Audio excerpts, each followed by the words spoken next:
किसी ने एक बार बहुत अच्छी बात कही थी, जिंदगी की असली परीक्षा में नंबर नहीं मिलते। जब लोग आपको अपने दिल में जगह देते हैं तब समझो आपने जिंदगी की परीक्षा पास कर ली। ये कहानी है एक राजा की। उसके पास सब कुछ था, बड़ा राज्य, ताकतवर सेना, ढेर सारा धन। उसकी जिंदगी में किसी भी चीज़ की कमी नहीं थी। पर समय किसी को नहीं छोड़ता। राजा बूढ़ा हो गया और बीमारियों ने उसे घेर लिया। राजवैद्य ने कहा, राजा, अब आपके जीवन में थोड़े ही दिन बचे हैं। अब आपको सब कुछ छोड़कर जंगल में जाकर भगवान का ध्यान करना चाहिए। आपने पूरी जिंदगी दूसरों का ख्याल रखा है, अब अपनी आत्मा का ध्यान रखें।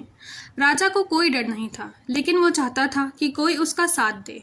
उसकी 4 रानियां थीं। उसने सोचा, शायद कोई रानी मेरे साथ चले। सबसे पहले वो अपनी चौथी रानी के पास गया, जो सबसे युवा और प्यारी थी।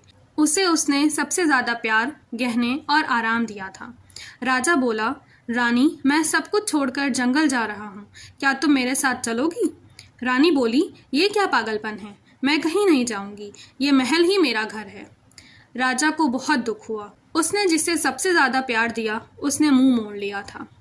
फिर वो अपनी तीसरी रानी के पास गया, जो बहुत ही सुंदर और स्टाइलिश थी। राजा ने कहा, मैं तुम्हें बहुत चाहता हूँ, क्या तुम चलोगी मेरे साथ? तीसरी रानी हंसते हुए बोली, नहीं राजा, मैं तो फिर से शादी कर लूँगी और अपनी ज़िंदगी मज़े से जीऊँगी, मैं क्यों जंगल जाऊँ आपके साथ? राजा को फिर से ठेस पहुँची। अब वो दूसरी रानी के पास गया, जो समझदार थी और हमेशा उसके कामों में मदद करती थी। राजा ने कहा, क्या तुम मेरे साथ चलोगी? रानी बोली, मैं आपको बहुत मानती हूँ, लेकिन मैं बस आपके अंतिम समय तक साथ रह सकती हूँ, उसके बाद नहीं। मैं आपकी अंतिम क्रिया अच्छे से करवाऊंगी। अब राजा बिल्कुल उदास हो गया। तभी पीछे से एक धीमी आवाज़ आई, मैं चलूँगी राजा। राजा मुड़ा। एक साधारण सी महिला खड़ी थी, ना गहने ना अच्छे कपड़े। वो थी उसकी पहली रानी, जो सबसे पहले उसके जीवन में आई थी, पर उसे राजा ने सबसे ज़्यादा नज़रअंदाज किया था। राजा की आंखें भर आईं। तुम चलोगी मेरे साथ? वो मुस्कुराकर बोली, हाँ मेरे राजा, मैं हमेशा आपके साथ रहूंगी, चाहे जंगल हो या कोई और जगह। राजा को बहुत पछतावा हुआ। जिसे उसने सबसे ज़्यादा अनदेखा किया, वही उसके साथ जाने को तैयार थी। और फिर राजा अपने जीवन का आखिरी सफ़र अपनी पहली रानी के साथ शुरू कर देता है।